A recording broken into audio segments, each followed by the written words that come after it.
Zašto prosvjedujemo u Savskoj 66? Išli smo na bojišnice bez kalkulacija, nismo vodili svoj privatni rat. Ginuli su hrabri, tisuće ih je nestalo, zemlju su nam razorili. Najbolji sinovi i kćeri izgubili su zdravlje i ostali invalidi. Hrvatski narod zaustavio je srpsku agresiju i oslobodio Hrvatsku.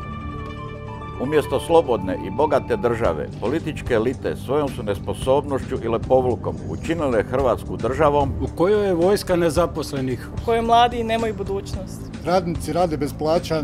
Umirovljenici su na rubu gladi. U Hrvatskoj je ovršnim zakonom blokirano 322.500 ljudi. Ne želimo takvu Hrvatsku. Danas se borimo za Hrvatsku u kojoj ljudi ne žive u dužničkom ropstvu radi tuđih interesa. U kojoj seljaci hrane svoje obitelji. U kojoj hrvatski ribar živi od mora. U kojoj nećemo biti razbaštinjeni od svoje imovine i djedovine. Živimo za Hrvatsku, demokratsku i europsku, a ne region.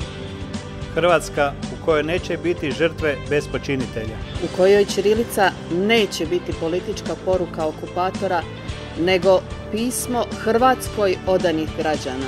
U kojoj neće biti agresije bez agresora.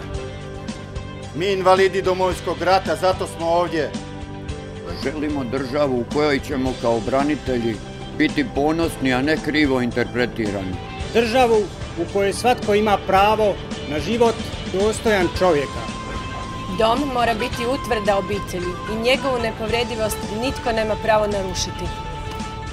Budi i ti ponosan, budi dostojanstven, budi Hrvat. Pozivamo te, izbori se za svoja prava, budi korak u budućnost. Pridruži nam se na skupu zajedništva 2. svibnja 2015. godine u Zagrebu.